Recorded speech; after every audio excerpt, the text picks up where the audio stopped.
प्रभु तेरी वाणी जीवन की रोटी, नैनों की ज्योति अंधेरा मिटाती।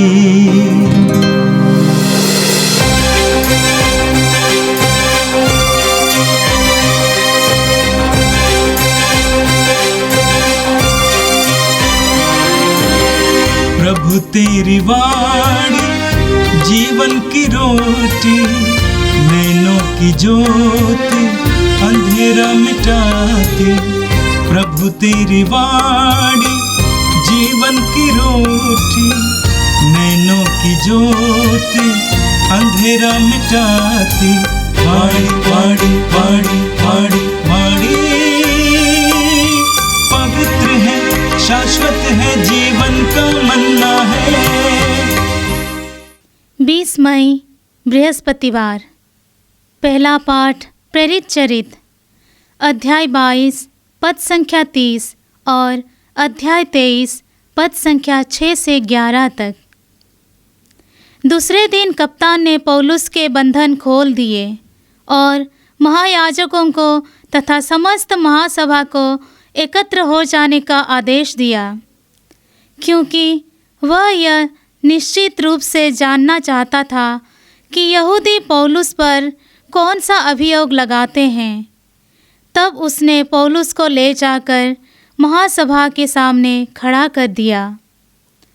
पौलुस यह जानता था कि महासभा में 2 दल हैं, एक यहूदियों का और दूसरा फरीसियों का। इसलिए उसने पुकार कर कहा, भाइयों, मैं हूँ फरीसी और फरीसियों की संतान। मृतकों के पुनरुत्थान की आशा के कारण मुझ पर मुकदमा चल रहा है। पौलुस के इन शब्दों पर फरीसियों तथा सदुकियों में विवाद होने लगा और उनमें फूट पड़ गई, क्योंकि सदुकियों की धारणा है कि ना तो पुनरुत्थान है, ना स्वर्गदूत और ना आत्मा, परंतु फरीसी इन पर विश्वास करते हैं। इस प्रकार बड़ा कोलाहल मच गया। फरीसी दल के कुछ शास्त्री खड़े हो गए और पुकार कर कहने लगे, हम इस मनुष्य में कोई दोष नहीं पाते। यदि कोई आत्मा अथवा स्वर्गदूत उससे कुछ बोला हो तो। विवाद बढ़ता जा रहा था और कप्तान को डर हो रहा था कि कहीं वे पौलुस के टुकड़े टुकड़े ना कर दें। इसलिए उसने सैनिकों को आदेश दिया कि वे सभा में जाकर पौलुस को उनके बीच में से निकाल लें और छावनी ले जाएं। उसी रात को प्रभु पौलुस को दिखाई दिए और बोले, धीर बने रहो। तुमने यरूशलेम में जिस तरह मेरे विषय में साक्ष्य दिया है, तुमको उसी तरह रोम में भी साक्ष्य देना है। यह प्रभु की वाणी है। संत योगन के अनुसार पवित्र सुसमाचार अध्याय 17 पद संख्या 20 से 26 तक। यीशु ने अपनी आंखें मुंह पर उठाई और ये कहा, हे परम पावन पिता, मैं न केवल इनके लिए विनती करता हूँ, बल्कि उनके लिए भी जो इनकी शिक्षा सुनकर मुझ में विश्वास करेंगे, सब के सब एक हो जाए। हे पिता, जिस तरह तू मुझ में है और मैं तुझ में, उसी तरह हम में एक हो जाए, जिससे संसार ये विश्वास करे कि तूने मुझे भेजा है। तूने मुझे जो महिमा प्रदान की है वो मैंने उन्हें दे दी, जिससे वे हमारी ही तरह एक हो जाए। मैं उनमें रहूं और तू मुझ में, जिससे वे पूर्ण रूप से एक हो जाए और संसार ये जान ले कि तूने मुझे भेजा है और तूने जैसे मुझे प्यार किया है वैसे ही उन्हें भी प्यार किया है। हे पिता, मैं चाहता हूँ कि तूने जिन्हें मुझे सौंपा है वे जगह मैं हूँ मेरे साथ रहे, जिससे वे मेरी महिमा देख सके जिसे तूने मुझे प्रदान किया है, क्योंकि तूने संसार की सृष्टि से पहले मुझे प्यार किया है। हे न्यायी पिता, संसार ने मुझे नहीं जाना, परंतु मैंने तुझे जाना है और ये जान गए कि तूने मुझे भेजा है। मैंने इन पर तेरा नाम प्रकट किया है और प्रकट करता रहूँगा, जिससे तूने जो प्रेम मुझे दिया है वह प्रेम इनमें बना रहे और मैं भी इनमें बना रहूँ। यह प्रभु का दिव्य सुसमाचार है। प्रभु क्रिस्त की जय हो। प्यारे भाई और बहनों, प्रेरितों के चरित्र से सुना है जिसके अनुसार पौलुस जेरूसलम आए हैं। दुनिया भर सुसमाचार की घोषणा करने के बाद हजारों लोगों को प्रभु यीशु के बारे में बताकर उन्हें यीशु में विश्वास दिलवाकर पौलुस जेरूसलम आए। पौलुस के जेरूसलम आने से कुछ यहूदी जो पौलुस का विरोध करते थे दूसरे जगह पर, उन्होंने सुना कि पौलुस जेरूसलम आए। पौलुस मंदिर गया था, जेरूसलम मंदिर, वहाँ पर यहूदी परंपरा के अनुसार कुछ शुद्धिकरण का विधान भी पूरा करे, और ये करने के लिए पौलुस गए थे। मंदिर में लोग पौलुस को दूसकर बवाल करने लगे और उनके ऊपर कई प्रकार का आरोप लगाने लगे। पौलुस को वे लोग मार डालना चाहते थे, परंतु उस समय जो रोमी सेना की टुकड़े उधर तैनात थे, कप्तान ने पौलुस को अरेस्ट किया और पौलुस को यहूदियों के मगा सभा में प्रस्तुत किया। पौलुस ने अपने बारे में मगा सभा में अपनी पूरी ज़िंदगी समझा देते हैं कि किस तरह उन्होंने यीशु दमिश्क के रास्ते में यीशु को मिला। इन बातों को मगा सभा को समझाने की कोशिश करते थे, नहीं तो पौलुस मारे जाते। मगा सभा में पौलुस ने देखा कि यहूदियों का मगा सभा, जिसे सेनेड्रीन कहते हैं, 71 लोगों की सभा है, उसका मुख्य महायाजक है। दूसरे लोग जो सदस्य हैं, अधिकांश लोग साधुकी लोग हैं। यीशु के ज़माने में यहूदियों के 3 प्रकार के संप्रदाय थे। एक तो एसियंस, जिस संप्रदाय का जॉन बपतिस्ता भी है, वो लोग सब कुछ त्याग के रेगिस्तान में शुद्ध लोगों का जीवन बिताना चाहते हैं, संसार माया मोह से छोड़कर ईश्वर के लिए तपस्या का जीवन बिताने वाले, उसको एसियंस बोलते हैं। एसियंस, अंग्रेजी में एसियंस बोलते हैं ऐसे लोगों को। और जॉन बपतिस्ता वो संप्रदाय का था।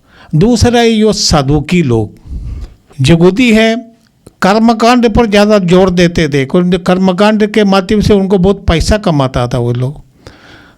यहूदी मंदिर में जब यीशु प्रवेश करके वहाँ क्रय विक्रय करने वालों को बाहर निकाला, वो सब सदुकी लोग हैं। महापुरुष भी सदुकी है। उनका विश्वास है कि दुनिया में ईश्वर ने उनको ये सब संपत्ति दिया है, अनुग्रह आशीष दिया है और ईश्वर की कृपा है, और ये ईश्वर को धन्यवाद भी देते हैं। परंतु इसकी मृत्यु के बाद कुछ नहीं है, मर जाएंगे, आत्मा नहीं है, स्वर्ग नहीं है, पुनरुत्थान नहीं है इत्यादि। फरीसी वही लोग हैं जो अपने को ईश्वर के लिए समर्पित है, अलग रखा हुआ है। फरीसी करते अलग रखा हुआ है। ये लोग ईश्वर पर विश्वास करते हैं, आत्मा पर विश्वास करते हैं, पुनरुत्थान पर विश्वास करते हैं।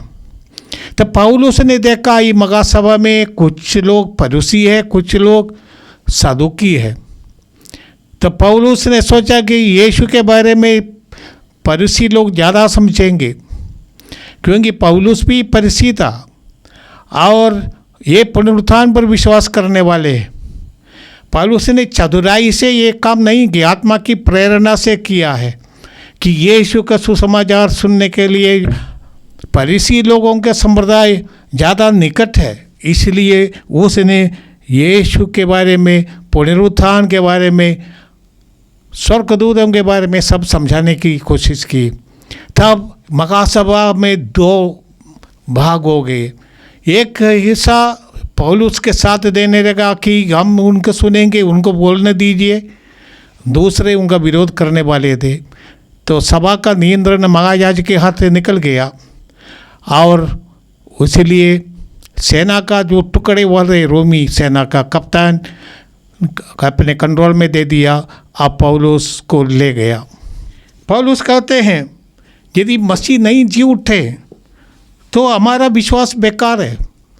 यीशु हमारे पापों के लिए मरे और तीसरे दिन मृतों में से जी उठे। पौलुस का सुसंदेश का सारांश यही है, यही घोषणा करने के लिए पौलुस गए, क्योंकि पौलुस से यीशु के पुनरुत्थान के गवाह है।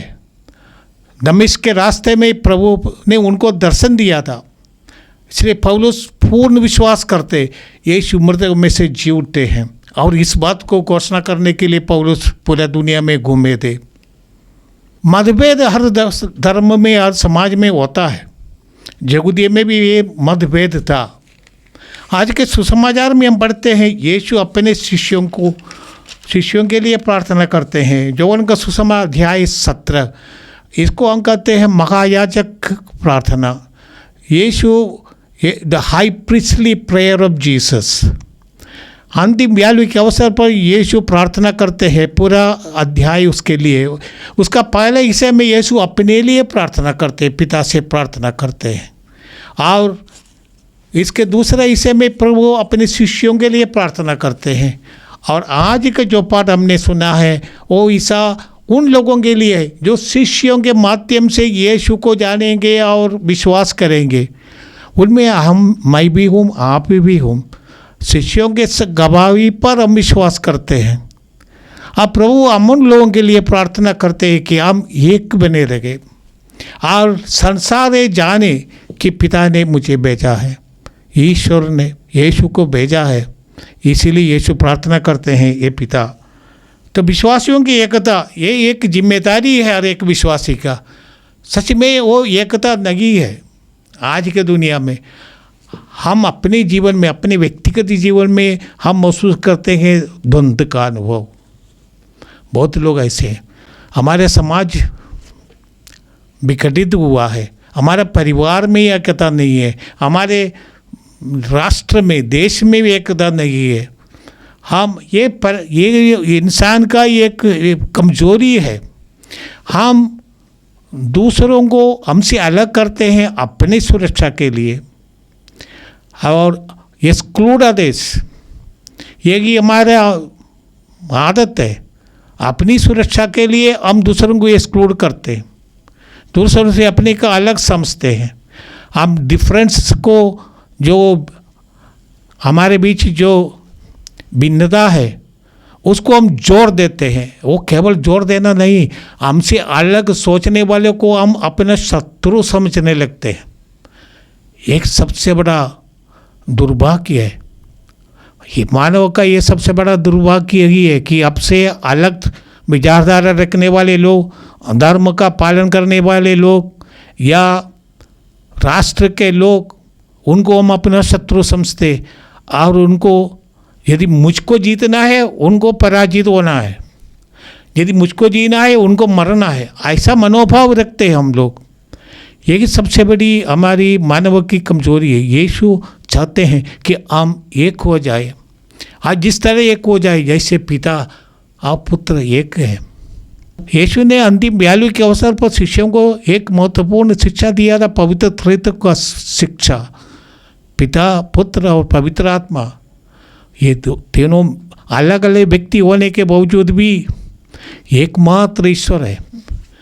यदि भी पिता पुत्र नहीं है, पिता पवित्र आत्मा नहीं है, पुत्र न पिता है न पवित्र आत्मा है, परंतु पिता पुत्र पवित्र आत्मा एकमात्र ईश्वर है, एक ही ईश्वर है।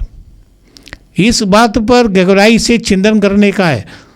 जैसे हमारे पूर्वजों ने चिंतन करके हमें प्रेरितों का धर्मसार शिक्षा दिया था और हमें शिक्षा दी कि एकमात्र ईश्वर है, ईश्वर का 3 व्यक्ति है। ईश्वर एक है, पिता पुत्र और पवित्र आत्मा एक होने का मूल कारण प्रेम है। और हम धर्म ग्रंथ में पढ़ते इंसान को ईश्वर ने अपनी प्रतिछाया में बनाया। प्रेम का बिंदु हमारे हर एक व्यक्ति के दिल में ईश्वर ने दिया है। और ये प्रेम में जब हम बढ़ेंगे तब हमारा हृदय भी उदार हो जाएगा। हमारे लिए पूरा विश्व ही एक परिवार हो जाता है। ये प्रेम प्रेम क्षमाशील है, प्रेम एकता बनाता है। ईश्वर प्रेम है, इसलिए 3 व्यक्ति अलग अलग व्यक्ति होने के बावजूद भी, व्यक्ति विशेष के बावजूद भी ईश्वर एक है। जो प्रभाव उनमें है वो प्रेम है। मानव की एकता इसी प्रेम पर निर्भर है। और हर एक इंसान जो ईश्वर की प्रतिछाया में बनाया गया है उनके दिल में प्रेम का अंश है। ये प्रेम हमें दूसरों को क्षमा करना सिखाएगा। प्रभु यीशु ने यह दिखाया था। यीशु ने कहा ईश्वर को अपने पूरे दिल से प्यार करो, जैसे विधि विवरण ग्रंथ अध्याय 6 पद संख्या 4-5 में हम पढ़ते हैं, अपने ईश्वर को अपने पूरे दिल से, पूरी आत्मा से, पूरी शक्ति से प्यार करो।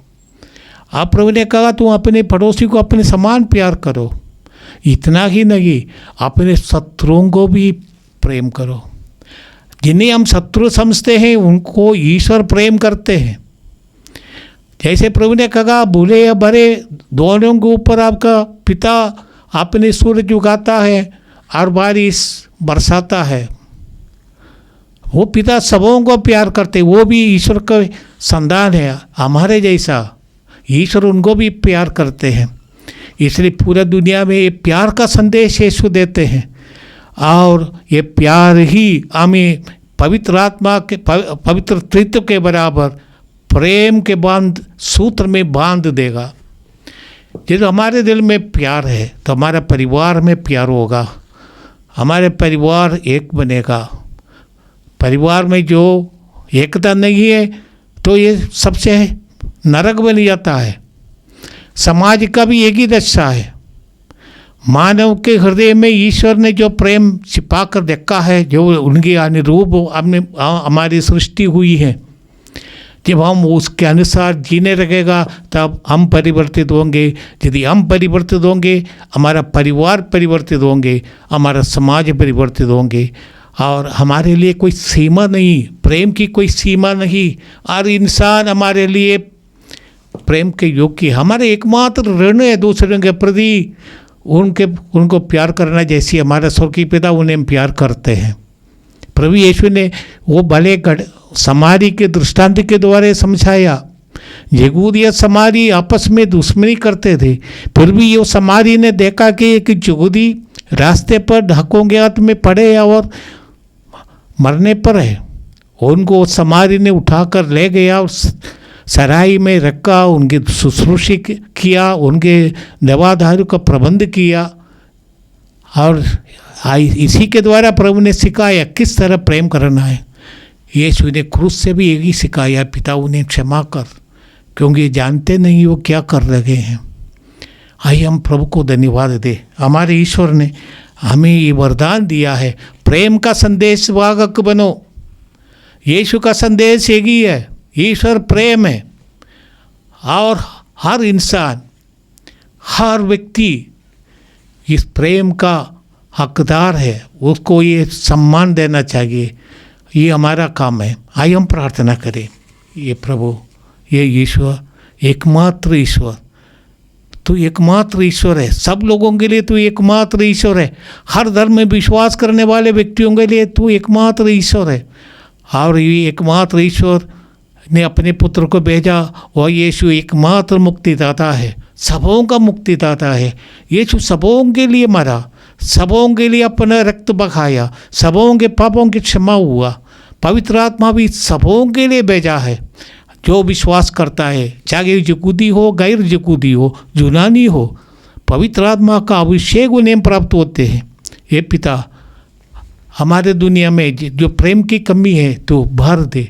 सबसे पहले हमारे हर एक व्यक्ति के दिल में प्रेम क्या वो रोशनी चमकने लगे और परिवारों में, हमारे समाज में एकता प्रेम बढ़ते जाए।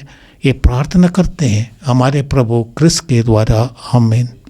प्रभु तेरी वाणी जीवन की रोटी, नैनों की ज्योति अंधेरा मिटाती। वाणी वाणी वाणी वाणी वाणी, पवित्र है, शाश्वत है जीवन